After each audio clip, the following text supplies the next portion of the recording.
Un aliment, il a une charge en sucre et il faut comprendre si cette charge en sucre va sécréter de l'insuline ou pas. En fait, la clé, elle est là. AVS avec Philippe Robichon.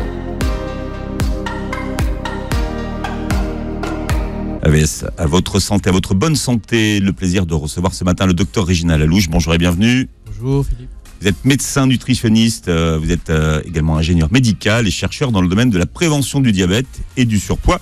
Vous avez publié récemment la méthode Hépato-Détox, sous-titrée Mincir durablement et sans danger grâce au foie chez Albin Michel qui cartonne. Docteur Alouche, on a l'habitude de parler des sucres rapides et des sucres lents. D'ailleurs, les sportifs avaient la tradition de se charger en sucre lent quand ils devaient préparer notamment un marathon ou une compétition de durée. Est-ce que ça a encore un sens de parler de sucre rapide et lent aujourd'hui ? Écoutez, aujourd'hui, ça n'a plus de sens de parler de sucre lent et de sucre rapide parce qu'en fait, il y a une nouvelle notion qui, en fait, n'est pas si nouvelle que ça puisqu'elle a plus de 40 ans. 80. Oui, 80, exactement. Ouais. C'est Jenkins au Canada qui a commencé à travailler sur une notion très importante qui s'appelle les index glycémiques. Alors, les index glycémiques, qu'est-ce que c'est ? C'est qu'en fait, quand vous consommez un sucre, il ne va pas avoir le même impact sur votre métabolisme s'il est à plusieurs molécules ou à une molécule. Et c'est là tout le problème, parce que je vais vous expliquer ce que sont les index, mais je voudrais juste dire à nos auditeurs que la santé, la nutrition, c'est parfois un peu plus compliqué, qu'il faut qu'ils y consacrent du temps pour bien comprendre. Et s'ils comprennent aujourd'hui cette émission, je pense que ce sera une clé, en toute modestie, ce sera une clé pour leur santé pour plus tard. Parce qu'en fait, si vous voulez, l'homme a besoin de sucre pour vivre, il a besoin du glucose. Ce sucre est transformé en glucose pour être l'énergie du corps. Mais ce sucre, ça peut être la meilleure et la pire des choses. Et le gérer, le comprendre, c'est une vraie clé pour une bonne santé. Donc la compréhension des index glycémiques est fondamentale pour composer vos repas et pour votre santé. Donc alors, c'est ça. J'ai dit que c'était compliqué, je vais encore en rajouter. C'est qu'en fait, la notion d'index, qu'est-ce que c'est ? Alors, je vais la définir.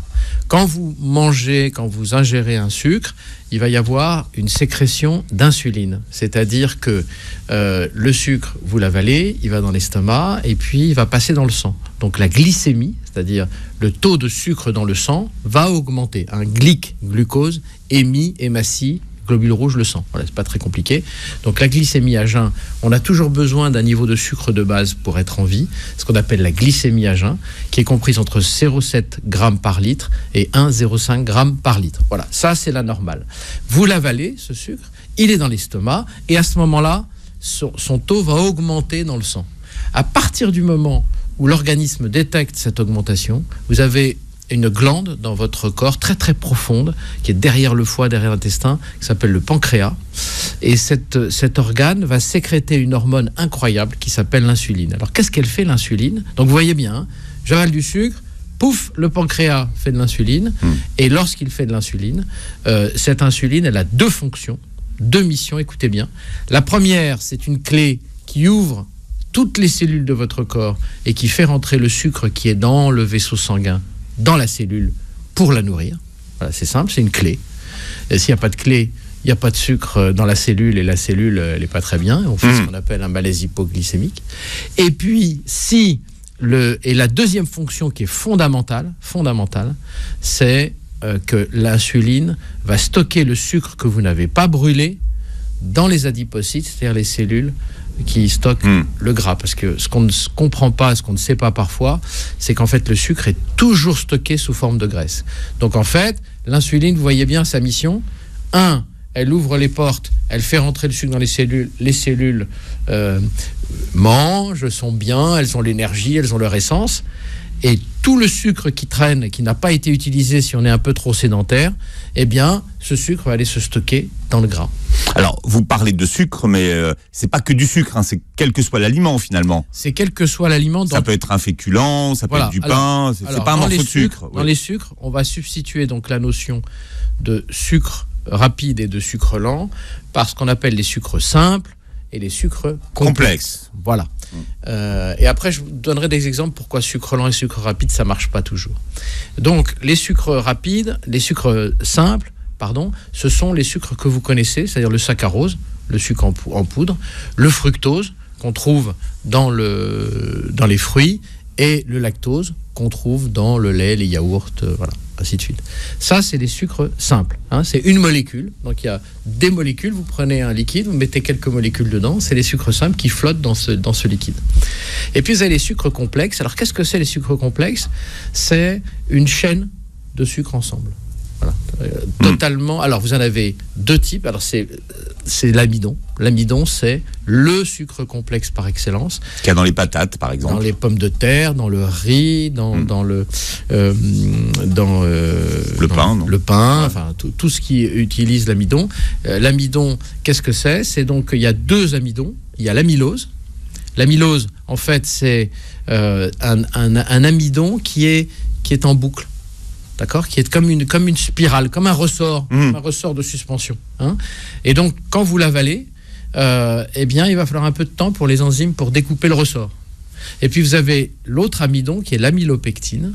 C'est une espèce d'arbre, un arbre avec des branches. Et sur les branches, vous avez le glucose. Et donc, c'est très, très facile d'aller, comme un cerisier. Vous prenez des cerises et vous les mangez. Donc, vous voyez bien que la quantité d'amylose et la quantité d'amylopectine, le rapport entre les deux va déterminer la vitesse à laquelle vous allez acquérir, métaboliser le sucre. Vous voyez, c'est donc, souvenez-vous, sucre simple, saccharose, sucre en poudre, fructose, sucre complexe, les amidons. Si déjà vous retenez ça, c'est très très important. Et donc, ces deux types de sucre n'ont pas du tout le même impact. Si par exemple, vous prenez des bonbons avec des sucres simples, beaucoup de sucre simple, puisque le bonbon ou la confiture, c'est quasiment que des sucres simples. Vous l'avalez, à ce moment-là, sécrétion d'insuline, très rapide et assez forte en fait. Et donc, vous allez faire entrer le sucre dans les cellules, et comme la sécrétion d'insuline est forte, eh bien, vous allez avoir plus de stockage. Si vous ne bougez pas, si vous ne brûlez pas.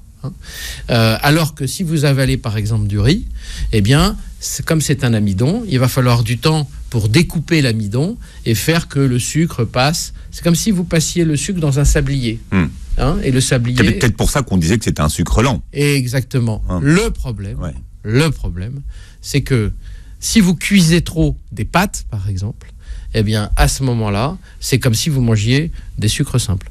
Parce que le fait de cuire, les auditeurs vont très très bien et très vite comprendre ça. Si vous cuisez, qu'est-ce que vous faites? Vous améliorez la digestion parce que vous commencez à découper l'amidon. Et donc, c'est comme si vous mangiez du sucre pur. Donc, des pâtes trop cuites, eh bien, elles ont un index glycémique, après on parlera de l'échelle, un index glycémique assez élevé. Et donc, il ne faut pas... D'ailleurs, les Italiens qui mangent des pâtes, et puisque c'est la nation des pâtes, ils les mangent al dente. C'est-à-dire un peu croquante, un peu tout simplement parce que... Pas trop cuite, en fait. Pas trop cuite, voilà. Alors que nous, on aime bien les nouilles, et que les nouilles, justement, c'est que du sucre pur. C'est pareil pour... parce qu'il y a riz et riz. Par exemple, il y a différents types de riz. Alors tout à l'heure, on a parlé, Philippe, du rapport entre l'amylose et l'amylopectine. Je suis désolé, c'est un peu complexe, mais c'est comme ça. C'est passionnant. Eh bien, par exemple, il y a des riz qui ont plus d'amylopectine que d'amylose et d'autres qui ont plus d'amylose que d'amylopectine. Pour faire simple, les deux riz qui sont bons, qui ont un index glycémique assez bas, c'est le riz long grain et le riz basmati. Mais encore faut-il bien les cuire. C'est-à-dire on en revient à ça. Voilà, si vous le mettez dans une casserole avec de l'eau, comme ça se fait souvent, vous comprenez bien que le riz qui est en dessous, lui, il va être quasiment bouilli, alors que le riz au-dessus, il va être un peu meilleur. La meilleure façon de faire du riz, c'est d'investir dans un rice cooker, c'est-à-dire un cuis-vapeur, en fait, qui va faire le riz, qui va pas trop le détruire, qui va pas trop le mouiller, et qui va faire en sorte que la structure de l'amidon va persister. Maintenant, si vous n'avez pas de rice cooker, parce que vous n'avez pas les moyens d'avoir un rice cooker, bien que ce ne soit pas très cher, il y a un truc, c'est que vous cuisez à la casserole, et ensuite vous le mettez au frigo. Parce qu'il y a quelque chose dans l'amidon qui est presque magique, c'est ce qu'on appelle la rétrogradation des amidons, c'est-à-dire que le fait de retourner au frigo, il se reconstruit. Il reconstruit sa structure moléculaire, et donc quand vous allez le sortir du frigo, eh bien à ce moment-là, il aura un index glycémique plus bas. Donc l'index glycémique, c'est une échelle qui va de 0 à 100. 100, c'est le sucre pur. Et donc, mais ça peut dépasser 100 d'ailleurs. Oui, le maltose, par exemple, le sucre qu'il y a dans la bière, dépasse les 100. Voilà, donc c'est pour ça que quand on boit de la bière, c'est comme si on mangeait du pain liquide. C'est-à-dire que c'est d'ailleurs la bière a été utilisée comme ça puisqu'elle est faite à partir de céréales. Voilà. C'est-à-dire souvent les gens qui boivent de la bière ont du ventre. Ils ont du C'est ventre. peut-être lié finalement. Ils ont du ventre non pas parce que l'estomac est tendu, parce qu'il y a des litres de bière. C'est pas du tout pour ça. C'est qu'en fait, et c'est simple à comprendre, c'est que ce sucre-là, il va passer dans l'estomac, après dans l'intestin, puis il va passer dans le foie. Et comme il a un index glycémique très élevé, le foie va le stocker et donc on va faire du tissu adipeux tout autour de la ceinture abdominale. Donc boire une bière de temps en temps, c'est très sympa. En boire tous les jours, c'est beaucoup moins sympathique. Le maltose. Le maltose. Le maltose, oui. Donc une échelle qui va de 0 à 100. Alors on appelle ça les IG aussi. Les index glycémiques ou glycemic index pour les Anglais. Et il faut rendre hommage à un médecin français. Et je profite du micro pour lui rendre hommage. C'est un professeur de médecine, d'endocrinologie, de diabétologie qui s'appelle Slama et qui à l'Hôtel-Dieu a été vraiment le pape des index glycémiques. Il a publié pas mal de bouquins et c'est vraiment lui qui a donné la puissance de l'index glycémique. Il est français, il n'est pas américain. Donc, et on n'en parle jamais. C'est-à-dire que, vous savez, les États-Unis aujourd'hui, tous publient aux États-Unis, et donc quand c'est français, c'est pour ça que les index glycémiques ont traversé une période pendant 10-15 ans où personne ne voulait en entendre parler. Parce que c'est quand même un outil de mesure fabuleux. Et ben personne ne veut, parce que c'était pas. Vous savez, les Américains ont une expression, c'est NIH, not invented here. C'est-à-dire, ça n'a pas été inventé chez nous, donc c'est pas top. Mais la force de cet index est revenue. Et pour les scientifiques et pour ceux qui sont vraiment précis, il faut dire que l'index glycémique, c'est quelque chose d'un peu raccourci, parce que la réalité, c'est ce qu'on appelle la charge glycémique. Voilà, c'est ce qu'on console dans la journée. Voilà, la charge glycémique, en fait, c'est le nombre la quantité de glucides et leur impact sur votre organisme dans un repas. Et c'est ça qui est important. Vous voyez, c'est pour ça qu'il faut un peu lire, il faut écouter ces émissions. Et merci de me donner l'occasion d'en parler. Parce que si vous savez dompter votre appétence pour les sucres et la quantité de sucre que vous ingérez, comment vous les cuisinez, en gros, vous avez les clés d'une bonne santé. Je le dis, mais aussi fort que ça. Pourtant, finalement, aujourd'hui, quand vous regardez sur les produits, vous avez les calories, enfin pas mal de choses, mais vous n'avez pas l'indice glycémique. Alors ça pourrait être une très bonne indication quand vous faites vos courses aujourd'hui de savoir ce que vous mangez. Alors ça c'est vraiment vous posez la bonne question. C'est pas un mystère au fond. C'est que si demain vous affichiez l'index glycémique avec l'équivalent charge, si vous dites pour 100 grammes, à ce moment-là, il y aurait beaucoup de produits qui ne se vendraient pas beaucoup. Parce qu'ils ont une charge très très forte, parce qu'aujourd'hui on ajoute beaucoup de sucre, parce que l'ajout de sucre n'est pas réglementé. La réglementation s'applique sur l'étiquetage, mais on peut ajouter autant de sucre qu'on veut dans un plat industriel. Et de sel, c'est réglementé le sel? Non, le sel, il y a des recommandations européennes. Ouais. Et d'ailleurs, le sel a commencé à faire son aggiornamento, c'est-à-dire qu'on commence déjà à réduire un peu de sel. On a compris qu'il y avait un lien qui n'est pas évident d'ailleurs à prouver entre sel et hypertension, mais on sait que quand on mange trop salé, c'est simple. Pour les gens qui traversent le désert, ils savent très bien que quand on prend de l'eau, on mange du sel en même temps, parce que ça permet de garder son eau. La rétention d'eau. Exactement. Quand vous prenez une molécule de sel, vous avez 2 molécules d'eau qui s'attachent. C'est pour ça qu'on ne traverse pas le désert sans sel. Parce que c'est comme ça qu'on peut garder son eau et survivre. Donc le sel, c'est réglementé et pas le sucre? Le sucre, non. Non. Le sucre, il n'y a aucune réglementation. Et je le déplore.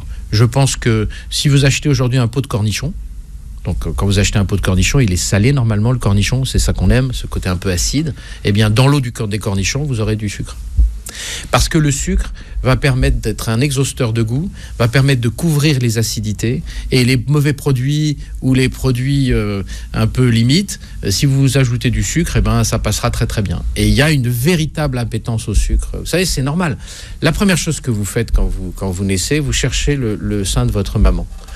Et c'est merveilleux d'ailleurs ce qui se passe, c'est que lorsque vous tétez le sein de votre mère, s'il est salé, vous faites la grimace. Un bébé fait la grimace, c'est instinctif. Pourquoi ? Parce que qui dit sel acide dit bactéries. D'accord ? Alors que quand c'est sucré, c'est bon. Et ça, ce réflexe-là, on va le garder toute notre vie. C'est pour ça que quand je parle de réglementation, ça n'est pas que je m'oppose à ce que les gens mangent du sucre. Je dis simplement que c'est tellement facile de pousser notre goût pour le sucre que voilà, et je pense que réglementairement, on devrait aujourd'hui dire, pour les gamins, on n'est pas obligé de charger en sucre comme on charge. Voilà, c'est tout. Après c'est une question d'experts et aussi de politique de santé.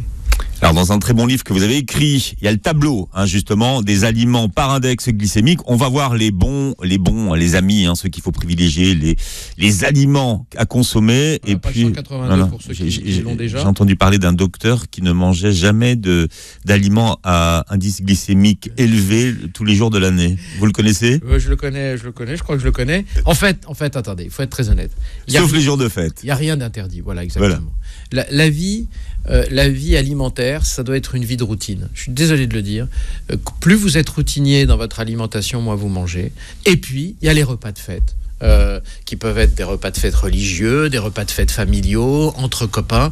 Ça, allez-y, faites-vous plaisir. Mais c'est à ce prix-là, c'est au prix de la routine qu'on peut faire des repas d'exception. Parce que si on ne fait pas ça, on met son organisme... Au fond, qu'est-ce que disent aujourd'hui les distributeurs ? Et ils vous disent, ayez des repas de fête tous les jours. L'organisme n'est pas fait pour des repas de fête tous les jours. On parle de la révolution des index glycémiques. Alors peut-être que vous découvrez ça, vous, ce matin, mais c'est fondamental. Et vous nous disiez, docteur Alouche, que c'était très important, même si c'est un peu rébarbatif au départ, de vraiment bien comprendre de quoi vous parlez ce matin, des index glycémiques, et pourquoi c'est important de bien maîtriser cette notion. Il faut vraiment que nos auditeurs et nos auditrices passent 10 minutes, un quart d'heure pour comprendre de quoi il s'agit. S'ils passent ce quart d'heure, honnêtement, ils seront, bien sûr, toutes choses égales par ailleurs, ils seront en bonne santé. Parce que on a un rapport au sucre qui est un rapport un peu inégal. On aime le sucre, le goût sucré. Vous savez, pendant des milliers d'années, on s'est battu pour un figuier, on s'est battu pour un cerisier, parce qu'il y avait du sucre que au début du printemps, la floraison. Donc, tout le reste du temps, il n'y en avait pas. Et on aime le sucre. Donc, aujourd'hui, on est piégé parce que le sucre, il y en a partout. On est loin des caravanes qui allaient à Mogador et qui exportaient le sucre vert ou qui venaient des Antilles.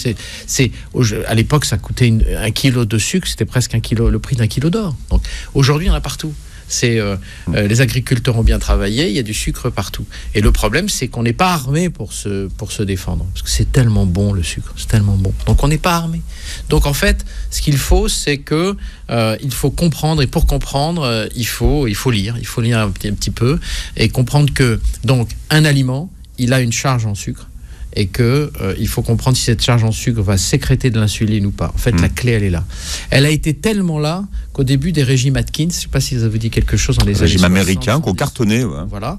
En fait, qu'est-ce qu'il disait Atkins ? Il disait une chose qui était marquée au coin du bon sens, même si ce n'est pas possible à tenir sur la durée. Il disait, moins je sécrète d'insuline, moins je stocke. Puisque je vous rappelle, l'insuline, elle fait rentrer le sucre dans les cellules, mais elle stocke le sucre en excédent dans les adipocytes, c'est-à-dire les cellules qui stockent le gras. Puisque, et là il faut encore le répéter, et encore, le sucre n'est pas stocké sous forme de sucre, il est stocké sous forme de graisse, sous forme de triglycérides.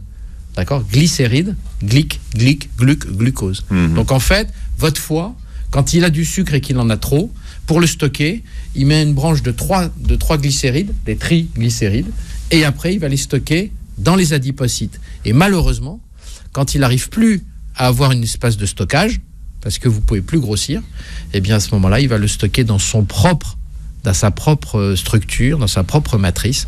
Et là, c'est ce qu'on appelle le foie gras. Voilà, le NASH. La NASH. Et le foie gras, c'est une maladie qui évolue. Alors au début, c'est réversible. Donc il faut rassurer tout le monde. Si on vous dit que vous avez un foie gras, donc un début de NASH. Alors NASH, ça veut dire non-alcoolique stéatose hépatique, c'est-à-dire que c'est le gras dans le foie mais qui n'est pas dû à l'alcool. Mais si ça dure 5 ans, 10 ans et qu'on ne fait rien, eh bien il y a ce qu'on appelle la fibrose, parce que toute cellule qui souffre va entourer sa membrane d'une espèce de protection de forteresse, et quand la forteresse est en place, eh bien là il y a des risques de cancérisation, des risques de cirrhose, et voilà. On fera une émission sur la NASH. Oui.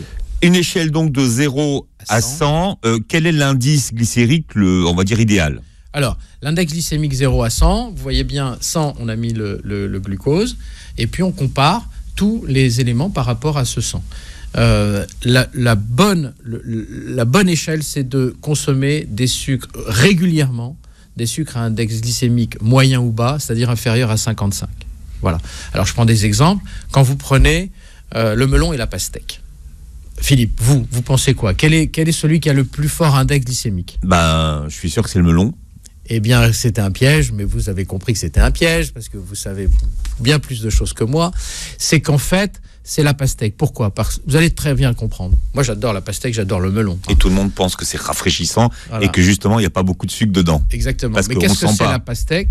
La pastèque, c'est du sucre avec de l'eau dans une structure assez libre, assez lâche. C'est pour ça que quand vous le mangez, ça coule. Parce qu'il n'y a pas de... Voilà. Alors que le melon, il est extrêmement dense. Donc quand vous allez l'avaler, il faut d'abord le mâcher. Et puis l'estomac, il va y avoir un travail de fait pour extraire le sucre. Et donc la différence entre les deux, c'est que effectivement la pastèque a un index glycémique supérieur au melon. Et en fait, bien entendu, c'est là, ça me permet d'introduire la charge glycémique. Vous comprenez bien que si vous mangez un tout petit peu de pastèque et beaucoup de melon, c'est le melon qui va être délétère. Pourquoi? Parce qu'on appelle ça la charge. Alors qu'est-ce que c'est que la charge? Et je vous jure, après, ça va être plus simple, ce que je vais dire. C'est l'index glycémique multiplié par la quantité. Parce que la quantité joue. C'est pas parce que vous mangez un aliment à faible index glycémique, si vous le mangez en grande quantité, vous aurez le même effet.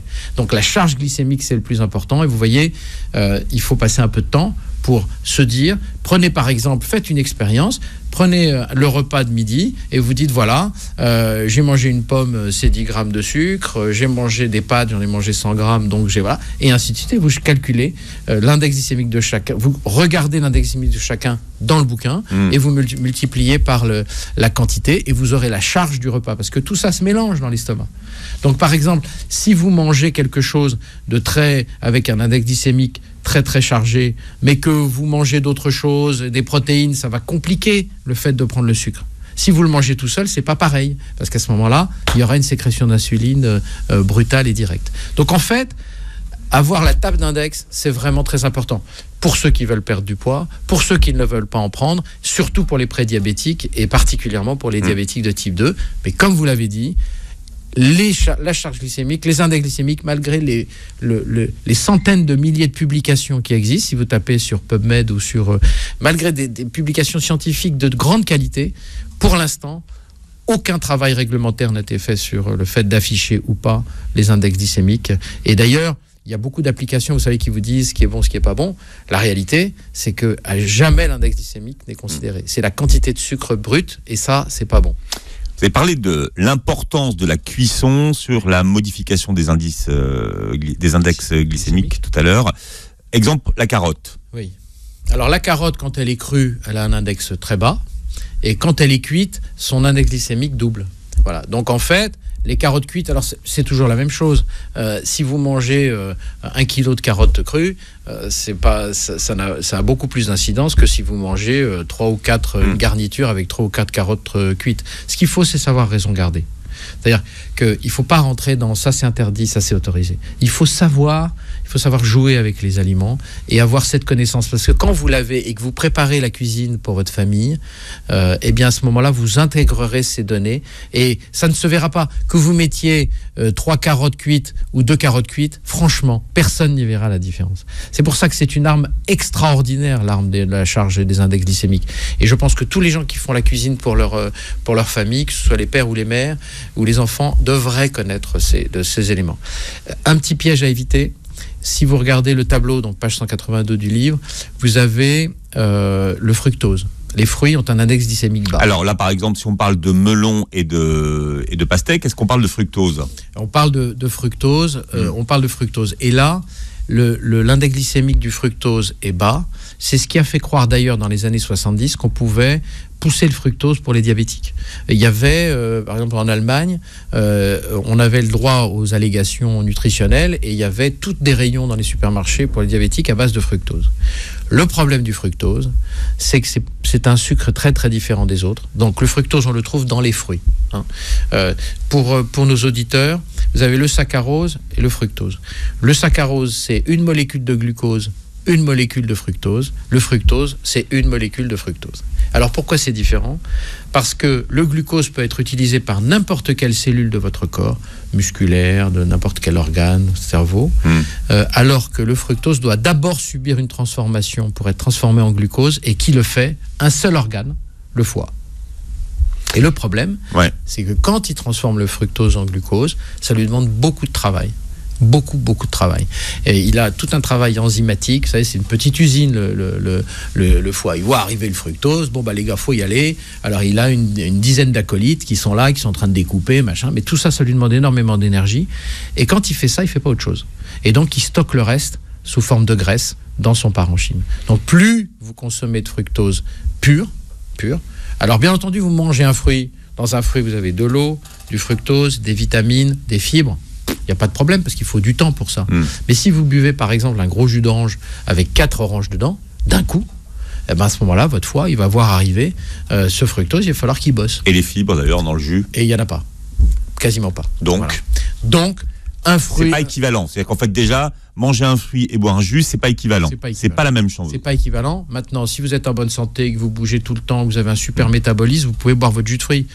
Mais si vous êtes un peu replet, que vous bougez pas beaucoup, moi je le conseille vraiment pas. Donc vous voyez, le fructose, c'est un faux ami dans la table des index glycémiques. C'est comme les gens qui vont prendre du fructose en poudre pour sucrer, en se disant c'est un index glycémique bas. Le problème, c'est que ils vont faire travailler leur foie beaucoup plus, et si le foie travaille beaucoup plus, il devient résistant à l'insuline. C'est plus compliqué que ça en l'air. Et à ce moment-là, le métabolisme des sucres va être modifié. Voilà. Si on prend les tomates, par exemple, donc c'est un fruit. C'est un agrume, oui. Un agrume? C'est un fruit, oui, c'est un fruit, la tomate, oui.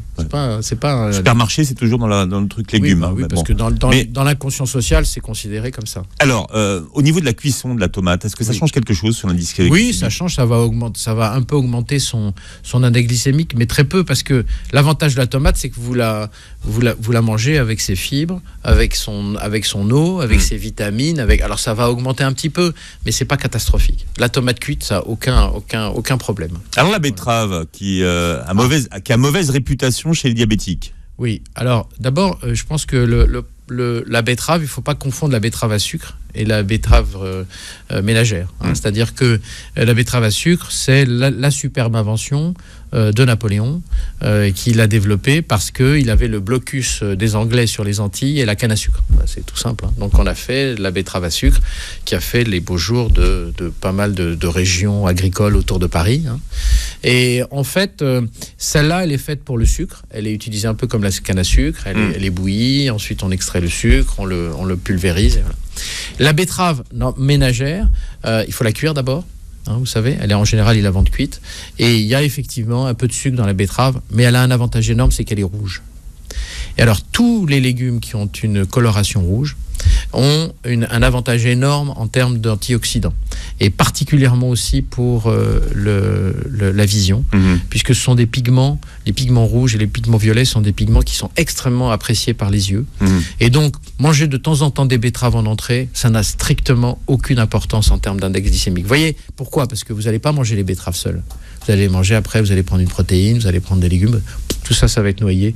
Franchement, on a fait un très mauvais procès à la betterave, qui est excellente pour la santé parce qu'elle est rouge. Et la couleur, quand on mange, il faut toujours qu'il y ait les couleurs. C'est la même chose pour les poivrons verts et les poivrons rouges. Voilà. Dès que vous avez alors le grand fruit, par exemple, qui est extraordinaire pour la vision, c'est la myrtille sauvage. Parce que dans la myrtille, vous avez des anthocyanes, vous avez des pigments qui vont aider à avoir une meilleure vue. Et c'est très. Il y a même d'ailleurs des tas de sociétés qui travaillent et qui font des compléments alimentaires à base de ces procédés. Alors, est-ce qu'il y a des associations d'aliments qui font baisser l'indice glycémique, par exemple? Oui, dès que vous allez mettre des fibres, dès que vous allez manger des fibres, des légumes avec des fibres, avec un produit, avec un aliment à index glycémique élevé, les fibres vont compliquer le passage du sucre dans le sang, puisqu'il y aura les fibres, il va y avoir découpé. Donc, c'est pour ça que l'index glycémique pris de façon brute, comme ça a peu d'intérêt. Il faut que ce soit la charge. C'est-à-dire, parce que ça va ralentir. Si, par exemple, vous prenez un steak, en même temps, les fibres du steak, le steak, il ne va pas être tout de suite évacué par vous savez, l'estomac s'évacue au bout de 20-25 minutes. Donc, et vous savez très bien, par exemple, que si vous mangez un peu gras, vous avez du mal à digérer. Ça veut dire quoi, du mal à digérer? Ça veut dire que le sphincter qui est à la sortie de l'estomac a du mal à s'ouvrir. hein. Et c'est pour ça que dans les pays du Maghreb ou dans le Moyen-Orient, on boit par exemple de la fleur d'oranger dans le café après le repas. Parce que la fleur d'oranger, qu'est-ce qu'elle fait? Elle favorise justement l'ouverture des sphincters et elle favorise la sécrétion de bile. On dit qu'elle est hypercholérétique et en plus, elle favorise la sécrétion de bile par le foie, mais elle favorise aussi la libération de cette bile par la vésicule biliaire. C'est hypercholagogue. Donc en fait, si on a, c'est un petit conseil que je peux donner, si vous avez un repas un peu lourd, un peu truc, prenez un café blanc à la libanaise, c'est-à-dire de l'eau chaude avec de la fleur d'oranger, vous allez voir, ça va aller beaucoup mieux et ça va permettre la vidange. Parce que c'est un vrai problème. Les diabétiques, par exemple, ont souvent ce qu'on appelle une parésie de l'estomac, c'est-à-dire que leur estomac ne se vide pas. Et donc ça fait des gens nauséeux après les repas, qui ont tendance à s'endormir. C'est très difficile. C'est un vrai problème, la parésie du tube digestif. Hein, voilà. Parésie du tube digestif. Oui, parésie, paresse. La paresse. C'est-à-dire que l'estomac se vide mal. Et donc, c'est un vrai problème. Parce que quand vous avez un repas et que votre estomac se vide mal, ben, c'est compliqué. Parce que le repas, vous l'avez sur l'estomac, si j'ose dire, pendant 8 heures. Alors, pour le pain, comment est-ce qu'on peut faire baisser l'index glycémique du pain? Il y a un truc. Alors, il y a un truc, effectivement. D'abord, je recommande beaucoup aux gens de manger soit du pain au levain, soit des baguettes tradition. Pourquoi? Parce que là, il y a une réglementation sur la tradition. Les meuniers ont fait un très très gros travail sur le pain. Quand ils ont vu que la grande distribution était capable de casser le marché, on achetait son pain. Et là, ils ont travaillé énormément. Et il y a même une vingtaine d'années, ils ont fait des essais cliniques pour voir quels étaient les index. Ils ont mesuré les meuniers. Hein. Il faut voir, c'est remarquable. Il faut les féliciter. Ils ont vraiment voulu révolutionner la boulangerie. Je crois qu'ils l'ont fait. Ils ont travaillé sur l'impact en index glycémique de certaines farines. Et donc, la farine tradition, elle est réglementée puisque vous ne pouvez pas avoir d'additifs dans la farine tradition, vous ne pouvez pas surgeler les pâtons, et l'index glycémique est moyen. Donc alors que, pour vous donner un exemple, une baguette tradition, l'index glycémique est autour de 55, une baguette blanche, c'est 80. D'accord ? Alors 55, c'est un bon chiffre. C'est un bon chiffre. C'est un bon chiffre pour tous les jours, en quantité raisonnable toujours, hein, parce que c'est pas parce que c'est bon sur un domaine qu'il faut augmenter la charge. Maintenant, comment on fait? Et le pain au levain, pourquoi le pain au levain? Je finis là-dessus avant de parler de la méthode. C'est que le pain au levain, le levain, c'est une levure naturelle. Vous savez que chaque boulanger avant avait sa levure, ce qu'on appelait la mère, qu'il gardait et qu'il maintenait tout le temps en vie. En fait, c'est des champignons. Et donc ça. L'avantage du pain au levain, c'est que quand vous l'avez dans l'estomac, il commence déjà à détruire son propre gluten parce qu'il est un peu acide. Aujourd'hui, c'est un peu plus cher, mais ça vaut vraiment le coup d'acheter du bon pain et de faire des kilomètres pour acheter son pain au levain, bien fait, avec une bonne farine, et ainsi de suite. Maintenant, comment on fait si on a du pain, on a une baguette blanche et qu'on n'a pas le choix, parce que soit on n'a pas de moyens, parce que c'est pas cher, soit parce qu'on n'a pas de boulanger qui travaille suffisamment bien son pain. On la met au congélateur, on la découpe déjà en petits morceaux. On la met au congélateur et le fait de la mettre en congélation, c'est ce qu'on a dit tout à l'heure, ça fait la rétrogradation de l'amidon, c'est-à-dire que l'amidon se reconstitue, il devient beaucoup moins facile à digérer, en tout cas à découper. Et là, lorsque vous allez le manger, vous allez le décongeler le matin et puis quand vous allez le manger, vous aurez un pain avec un index glycémique convenable. Donc voilà, c'est des trucs et ficelles pour les gens qui peuvent pas se payer du pain au levain parce qu'il est souvent 2 fois plus cher que le pain normal. Vous trouvez le tableau pour les index glycémiques des aliments dans le livre du docteur Régina Lalouche. Voilà, montrez-le pour ceux qui regarderont l'émission sur YouTube, la méthode hépato-détox, mincir durablement et sans danger grâce au foie. C'est chez Albin Michel. Vous réécoutez le podcast de l'émission sur beurrefm.net. À très bientôt, Doc. À très bientôt, merci.